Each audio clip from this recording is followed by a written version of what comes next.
Mario, man, thank you so much for joining us. I really appreciate your time here. First and foremost, it was great connecting with you on Instagram. Whenever I DM a candidate or an elected official, I usually get left on red. Right. So thank you for responding and being so quick about it. I wanted to sit down with you to just kind of talk about your perspective, learn a little bit more about what it is that you're running on, and moreover, just learn about how you think. I think a lot of the times, people seeking public office don't get an opportunity to connect on a human level. Right. And I'm obviously going to ask you the standard elected official questions. But this is an opportunity to just understand the why I feel this way, why I don't feel this way, why I like this, why I don't like that. So we're here today, guys, with Mario Knapp. He is a candidate for Miami-Dade County Sheriff. I think a super tough job, to be honest. So Mario, if you could introduce yourself. Yeah, so my name's Mario Knapp. I'm a product of Miami. I was born and raised here. I lived a little bit of time in Washington Heights, New York when I was a kid. I did some part of elementary school there. And I graduated from Coral Gables Senior High, which Yes, I know alumni, yeah, right there you there go. on Miami Southern. Yeah. So I did that, and my brother and I were the first two brothers in the same police academy in Miami-Dade County history.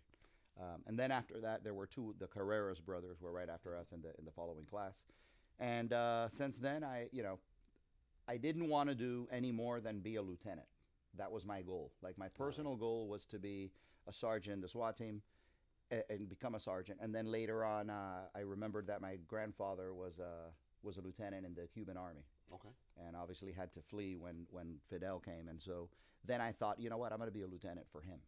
You know, And right around, so you're in high school. Did you have any other alternatives, or did you know right away you always wanted to be in law enforcement? I got my bike stolen as a young kid in Ah, Washington Heights. And I told this story. I was teaching a class that was about 300 students one time at the NYPD Academy.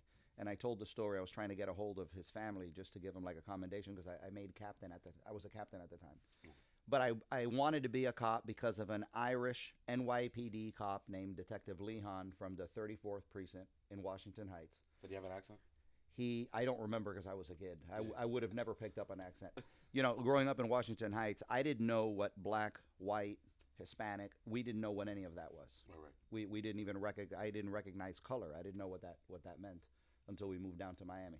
Um, but I do remember that he grabbed the guy from the bike. He pulled him out. He was dragging me because I was terrified. It was like a 17-year-old kid, and I was about 8 years old.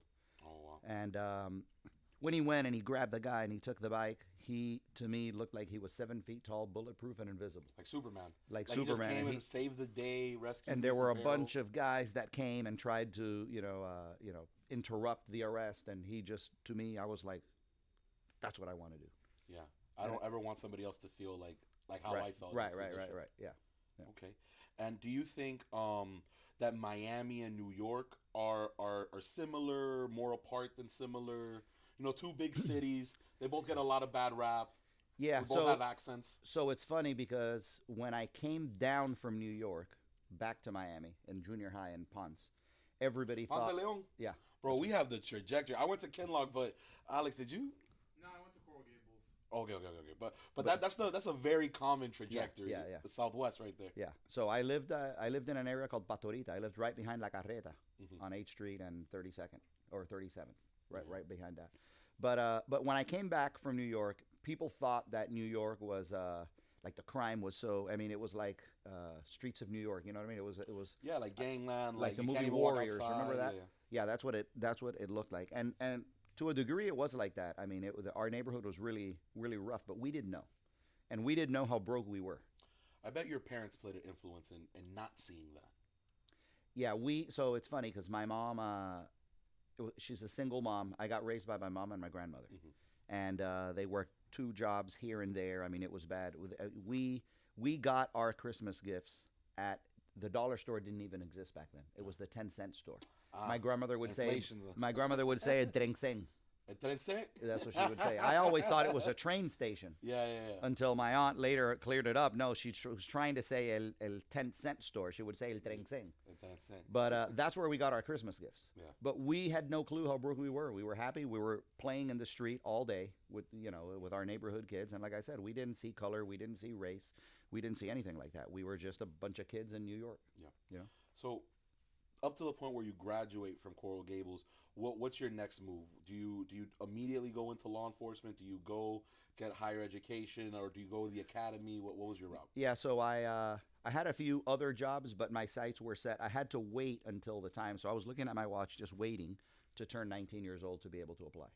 And so I applied for the police department and got hired. I got hired at 20 years old. So my first firearm is still under my mom's name because I wasn't old enough to buy a firearm yet. I was old enough to go to the academy. Yeah. We graduated. I started out in what's known today as Midwest District. Back then it was called Doral District. Okay, Midwest. So I'm sorry, like that's the area where you police, or is Yes. So Miami-Dade County is the county as a whole, and within that there's a major, right, which would be the equivalent to another city's a chief. Oh, okay. I see what you're saying. I mean? Yeah, like the organizational structure of a police department. Right. And so there was an area called Doral District. It was considered a district. It was before the city of Doral incorporated. Mm-hmm. And so Miami-Dade used to police that area, and that's where I was. Now, right, because you have the county, but then you have the local cities. Right. And I think a big portion of this is also educational, because I want to ask you, what does a sheriff do? Because a lot of people hear that, and I just think that you have a nice big star, the hat, and you're just going to shoot anybody on sight. So what is a sheriff's job? So first, let's start at what separates a sheriff from a police chief. Okay. Right? So we'll start there. So a sheriff has constitutional responsibilities, right? And in a way, I mean, so does a police chief. But the difference is the sheriff is the highest level or the highest figurehead in the law enforcement in that area, in that county, right? The difference is a police chief is appointed and hired by a mayor or a city manager of that particular city, of that district, right? So what'll happen is, and this is another thing that's kind of comical, because I won't mention names, but I hear other candidates talk about, sheriff's office, we're going to change to a sheriff's office.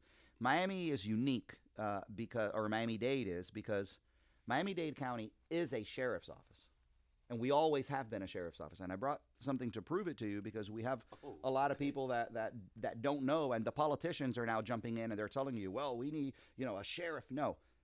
Read the center of that badge there. What does that say? Okay, so right here on this badge, and this is a pretty nice badge. Sheriff's office, deputy sheriff. I imagine FLA stands for Florida. Right. Miami-Dade County, and retired here at the bottom. Right. Yeah. Well, a major at the very top. Right. So I've held every civil service rank in the department. I've been an officer. I've been a sergeant. I've been a lieutenant. I've been a captain in 5 different places, and I've been a major. Every single one of them says that. Sheriff's office. And why? Because we are a sheriff's office that responds to this central office. No. What I mean is Miami-Dade Police Department, that's known today as Miami-Dade Police Department, is the Miami-Dade Sheriff's Office, and it has been since the inception. The difference, and the reason why we're voting for a sheriff now for the first time since 1966, is because so I'll go back 67 counties in the state. Every single one of them has had and historically had an independently elected sheriff or duly elected sheriff, including Miami-Dade. Mm-hmm. In 1966, go figure, I hate to say this, but in Miami we had corruption. We still do, respectfully. Yes. So there was a corrupt Miami-Dade County sheriff, a guy named Buchanan, and there were some grand jury indictments. It was systemic corruption all over the department. We use the word systemic today. This was systemic. There were lieutenants, there were sergeants, it was everywhere. So they all go to jail, and at the time, the local government, Miami-Dade County, or Dade County at the time, could not risk having another election and have an undetected corrupt guy from the organization get elected. Wow. Right. So what they did was they said, let's change the charter, and we're going to have to bring somebody from the outside that doesn't have an uncle, sister, brother, or cousin. There's nobody in Miami to clean this up. Right. When it comes to that. So they came in, they brought in, I believe he was a former FBI or retired FBI agent. He comes in, a guy named Wilson Purdy, comes in and basically cleans up the department. And that structure stayed intact through the 70s, through the 80s, in the 90s when I came on. And then no election, just appointments. Just appointments. Okay. Now, in 2018, it went to vote because pretty much it was determined that there was too much political influence in the sheriff's office. So I'll give you an example. Today, the mayor is Danielle Levine Cava, but before her and after her, and under her authority, whoever is mayor can say, I want this director. I don't like that guy. Change this. Because you Promote can that. appoint. She has the appointing Because power. she is by charter the sheriff, and she appoints a director. So while we have always been the sheriff's office, we cannot call it a sheriff's office if it's not a duly elected sheriff. Because it's been appointed Right. for the last like 30, 40 years. Right. So we had to change. They changed the name to, back then it was Public Safety Department. Then it became Metro-Dade Police. Now it's Miami-Dade Police. But the important thing here, and the reason why I show you the badge, and the politicians will try to confuse you, is that all the constitutional responsibilities have remained intact, and we've had those responsibilities since the inception. So when we have this election now, the main difference, there's going to be, obviously some shifts, but the main difference is, number one, the sheriff is elected by the public, not by a politician. Number two, if you have a good sheriff, there won't be no political influence, right? It'll be what the rule of law says, and you protect people's constitutional rights, and that's it, which should be the And end. you're impartial. It's a third party. It's not like you're helping people through favors or you're turning a blind eye to something. Right. Well, I mean, remember, whenever there's an office, there's gonna be, there's gonna be office politics, like there's politics in this office, right? But what I'm trying to say is that your decision in law enforcement shouldn't be predicated on your like somebody political else's or somebody the else's support or your desire to screw over the other guy or the Right. other. Exactly. That's the idea of having an independent sheriff. And so people, like I said, will try to confuse you and say, well, you've never worked in a sheriff's office. I've worked in a sheriff's office 27 years. Yeah. We just didn't call it a sheriff's office. I got you. Makes sense? I'm not gonna lie. You said a lot of things that I'd like to unpack all individually. The first one is the politicization, right? Like how these positions aren't supposed to be political, Right. but obviously there is opposing sides, factions, Right. different groups that have different influences, whether it's by a party affiliation, whether it's by a camp. And you brought up something really important about Miami and just the dichotomy of Miami. We're very feudal lord, kind of like last name dynastic. So how do you feel in your current in your campaign being somebody who isn't of a dynasty? Right. So to Well, speak? and you're going to see that, actually. You're going to see that probably as early as this week or maybe next month. But sometime during this race, you're going to start seeing the career politicians jump into this race. And you're going to see that. Like through endorsements? No, they're or- going to actually jump into the race. They're literally going to become candidates in this but race. without any type of law enforcement experience. Well, I think, look, I don't want to influence anybody's opinion. It's a democratic process. Whoever feels that they can do a good job owes it to themselves and owes it to the community to put their name in the hat and put their money where their mouth is and run. But having said that, I also think that there are some political interests that will always remain. You're going to see some politicians that have been out of office for a bit and just have to get back to an office, and they're going to come back. And so some of them are going to disguise as police. Some of them are going to use some of them do have some experience. But I think what's important is measure the candidate by, number one, administrative experience. Number two, operational experience. Number three, boots on the ground knowledge in every corner of Miami-Dade County. What special projects have you done? What contributions have you made to this agency? Because this is the largest agency in the Southeast United States. Yeah, and certainly the biggest one in the state. So I find it challenging for somebody who has supervised 30 people. Versus supervising now 5,000. 5,000 people. It's challenging, and then especially when you're coming in with political history or your own agenda. Yeah. Or your objective. Yeah. I look at it this way. I think from every conversation I've had with the residents of Dade County every day. Yesterday I was at the gun show. We spoke to hundreds of people on the way in and on the way out, and I asked, I said, what are you looking for? What do you think Miami-Dade needs? Because most people don't even know this election is happening. Dude, I'll be honest. When I saw that there was an election for a sheriff, and then when I saw how many people were running, I'm like, what's going on It's here? almost embarrassing to be a part of the race. I'm just like, why are this like? Yeah. You would think that many people would try and go for like a commission or a mayor, but it's like, and why do you think there's so many candidates or maybe potentially planted it? Right. Well, I'll tell you this. So I'll go back real quick just to what I was going to say, and then we'll go to that one. But because they mesh with each other. What everybody that I speak to says The common denominator there is we got to get away from the politicians. We need somebody with police experience, right? And that's the main conversation. What continues to circle around now. Some of these people that jumped into the race. Look, here's what happened. It was myself and another guy on one side, and Freddie Ramirez and another guy on the other. Freddie Ramirez, our former director. I love Freddie Ramirez. Him and I used to ride together as sergeants in the Narcotics Bureau. I have a lot of love for Freddie. We've been friends forever. Okay. Now, Freddie, I ran against Freddie. He was on. Now, it's important too because they made this a partisan race, so that becomes significant. They made it Republican versus Democrat, and yes. You have to pick a side. Yes. So Freddie was running as a Democrat, and I was running as a Republican, right? And so there, we continued on.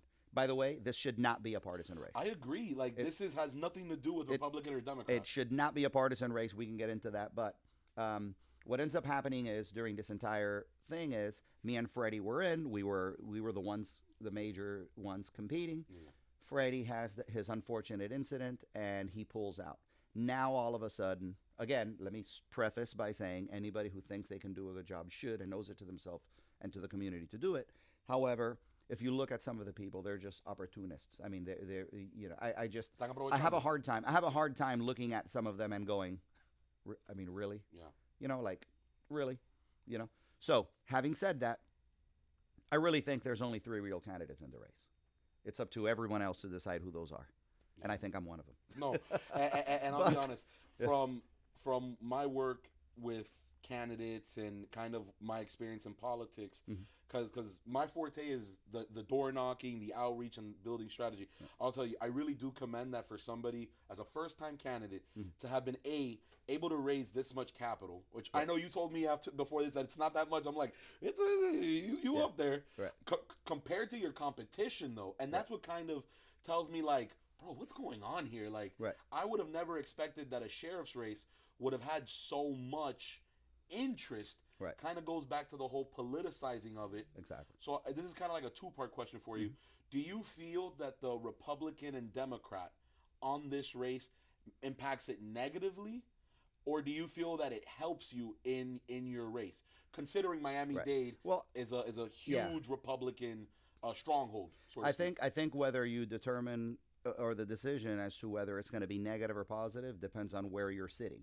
Right? If you get less money, you're going to say it impacted you negatively, right? Of course. The truth is, what I think is it starts a conversation that is unnecessary in law enforcement. I've never walked into a house, and I continue saying this, and I will continue to say it. I have never walked into a house in 27 years and said, hey, man, what's your name, date of birth, and political affiliation? You know what I mean? And whoever does that should be in jail. I don't think anybody. So this idea of Republican, Democrat, all that's going to do now is divide. It's going to cause division. This country has enough division to begin with. You know what I mean? And now we're going to cause division where it counts, which is public safety. Because I don't care if you're red, black, blue, green, yellow, gay, straight, what religious affiliation you have. Every single person in Miami-Dade County deserves to feel safe in their community, independent of what you believe. And the whole idea behind political parties, we're supposed to have differences. We're supposed to have affiliations. That's how this country was built, is on debate and communication but I think it adds a totally unnecessary like a layer element. To it, a layer that just complicates everything, because now it's okay, that guy's probably going to be the best, has the most experience, but he's this party, I'm going to go with this guy. Yeah. It's kind of the same way how like judges, right, when judge runs for elections, they don't say Republican or Democrat. Well, neither do commissioners or mayors here.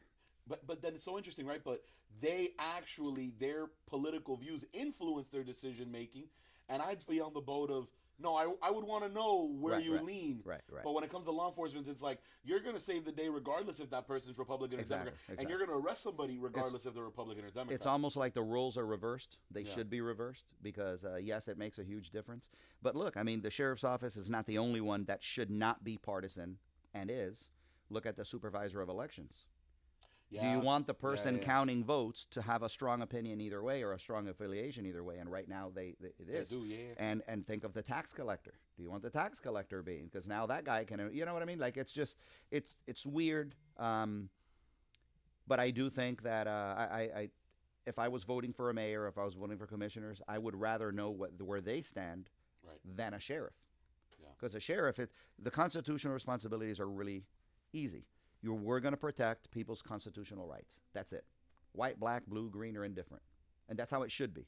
And that's why I don't like the idea of politicians jumping in. And that's why I do like the fact that Miami-Dade County residents feel the same way, that they're like, look, we got to get rid of all these recycled politicians. It's the same names we've heard several years and the after year kids after of year. the same names. Exactly. Yeah. You touched upon kind of like the sentiment and more of a national policy. I wanna shift more into your views of what you've been seeing in the current in the United States currently. There's been issues with police brutality.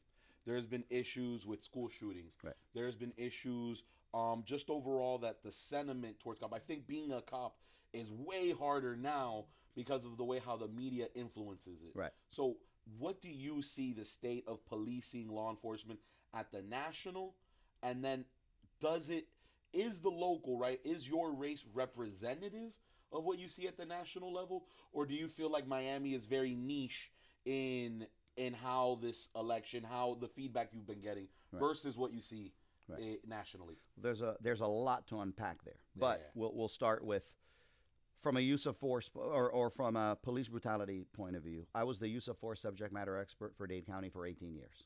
So I wrote a lot of the use of force policy. I had a lot of influence in writing. That becomes really important because when you do that, you also write all the training associated with those policies. Mm-hmm. And when you do that, that leads now and rolls over to the fact that I have to stand by those policies when officers get in trouble or officers apply those policies. I'm the one that has to testify for or against them. You see what I mean? Yeah, because I'm sorry, and that sometimes could be, I guess, difficult because of maybe the relationships you might have with the officers, but it's still your job to uphold that standard. And that's the thing, that when you become an expert, the cards fall where they fall.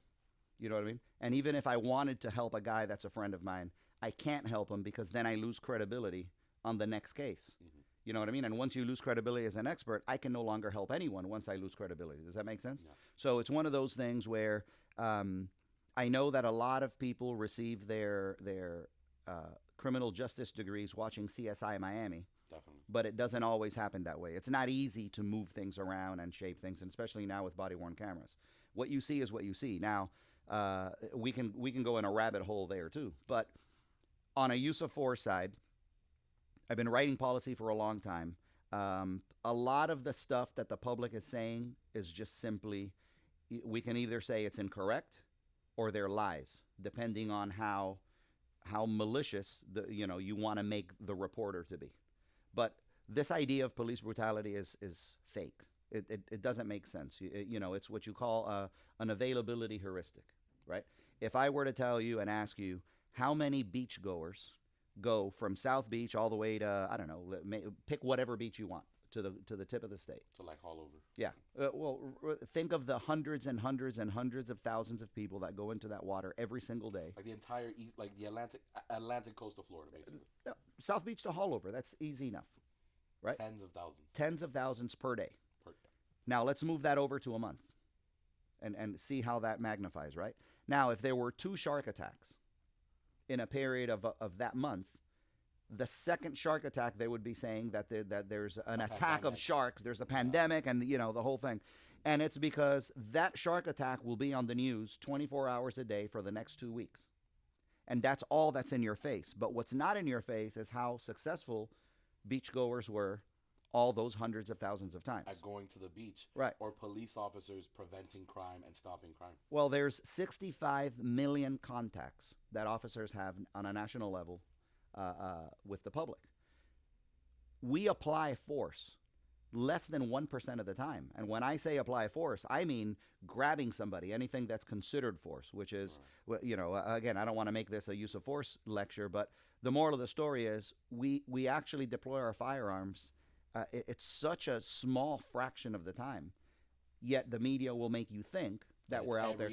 It doesn't make sense. And now you add race to it and you say, well, from that percentage, it's this percentage of people.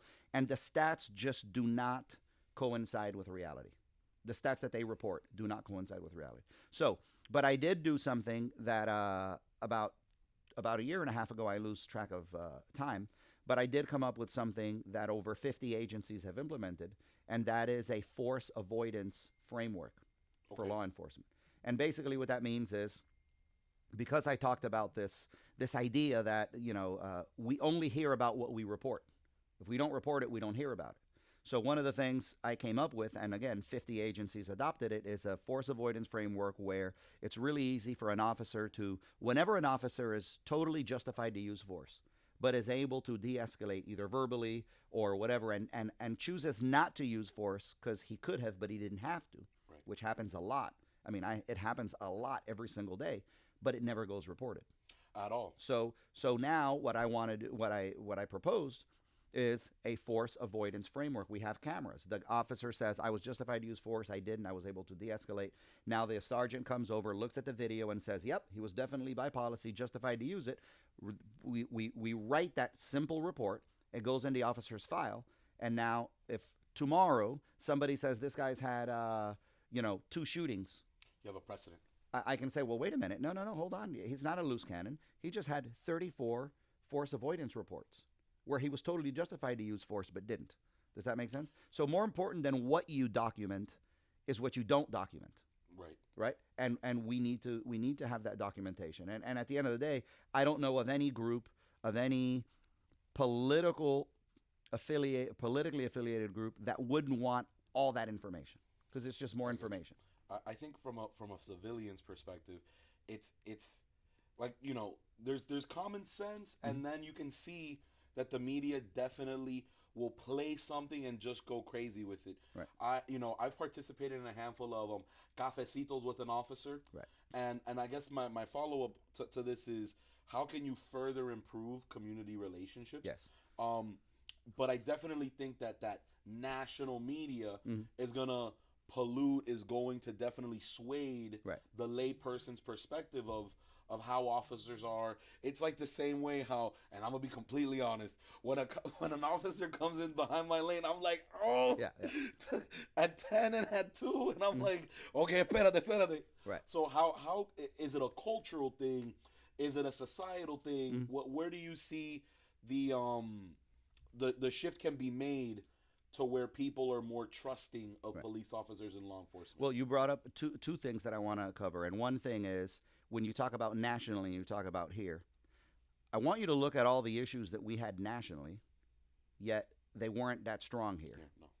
During the riots, a couple of years ago, they were happening all over the country, and yet over here there were little fires that started but were quashed really quickly. Like the protest on the highway. Yes, and the ones where they burned some of the city of Miami cars, and Miami-Dade came in and kind of cleaned that up a little bit. But the reason why that happens is because I will say, because I've always been transparent, there was a lot of things that we as an agency were doing right? And there was a lot of things that Freddie Ramirez, as a director, there was, obviously we have differences in a few things, but he did a lot of things that were right. And one of the things is he did maintain good community relations. Now, I feel that we can improve that. And one of the ways that we're going to improve it, which I don't think we've been doing right as an agency, is the reason why all this confusion happens. You mentioned coffee with a cop. I like coffee with a cop every once in a while, but that's not the fix-all. Yeah. You know what I mean? Because Rely on that. there's some community members that go by and see 10 police officers there, and they're right when they say those officers should be on the road. That's why it takes 20 minutes for the cops to get there. Because look, they're having coffee with, you know what I mean? Yeah, so it's counterintuitive. It becomes counterintuitive, and then how meaningful does that coffee with a cop become when it's the same characters there all the time? You're not reaching the community. What I'd rather do is, so for example, I'll give you a quick example. Years ago, I was the subject matter expert for taser and for use of force. We implemented the taser. This was a pilot program. We were trying to see how it was going to work. We put them out, 68 of them, to sergeants. Would that be to de-escalate force, per se? Well, that's where I'm... Is that how it ties in? Yeah, that's where I'm going with it.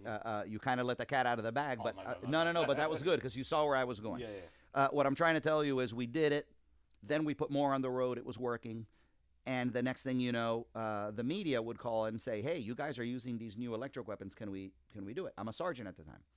I tell my captain and my major at the time, I'm like, hey, listen, the media wants, let's bring them in. Let's bring in some of these, CACs, community advisory councils and stuff like that from the districts, so that they understand what we're doing. We don't have to give the media anything. We don't do that. You know, the old arms crossed. Yeah. We don't teach tactics. It's not our responsibility. And I'm like, yeah, but That's perception. it's 'Cause now perception the- is everything. Yeah, because now Right. if the police and the government understood why, Right. they could be like, okay, well, they're obviously doing this to try and reduce force. Exactly. I get what you're saying. Like, that was an opportunity. Exactly. And And they you didn't missed see it, it. and you Yeah. missed it. And well, we did regain it, but all the public knew was that we were going out there with electrical weapons capable of discharging 50,000 volts of electricity into a person's body. That don't sound too good. All of that That is don't sound too so. good. First of all of that is wrong, Yeah. and it's not 50,000. Those are people that. But the point of the matter is, you can't blame the public for coming up with all the information that they had, because that's what they read, because you were unwilling to give it to them. You see what I mean? Now, when we had a couple controversies, I called our director, and this is a director who I'd run into a burning building for, but we had a director named Bobby Parker at the time. Bobby Parker, I think Bobby Parker was one of the last few executives that we had in the Miami-Dade Police Department as directors. And Bobby Parker, I called him and said, hey, I think we need to bring the media in, you know, because we're getting a bad rap, you know, all this other stuff. And he said, let's do it. We brought in Willard Shepard. I actually exposed Willard Shepard to the taser. And after that, all the media stories were positive, because now the media understood not just that we were putting out these electrical weapons, but that we were doing it because we were trying to minimize the need for shootings. We needed something between grabbing the person and shooting them. Gun. And we needed to do it in a way that was less intrusive to the person, and the taser was the way, right? So what I'm trying to tell you is, I find that, and one of the things that I think we could always do better is real meaningful conversations, not coffee with a cop, not bringing a dog for the kids to pet for 3 minutes. You know what I mean? That's cool, and it's worth something, but it doesn't have that intrinsic value that we need as an agency with our community for them to understand the considerations that we go through to make a decision. Because once they understand that, they're a lot more tolerant. They may not agree 100%. But they're like, you know what? I don't agree with what you did, but I understand what you were thinking when you did it. So and that's what we need to fix.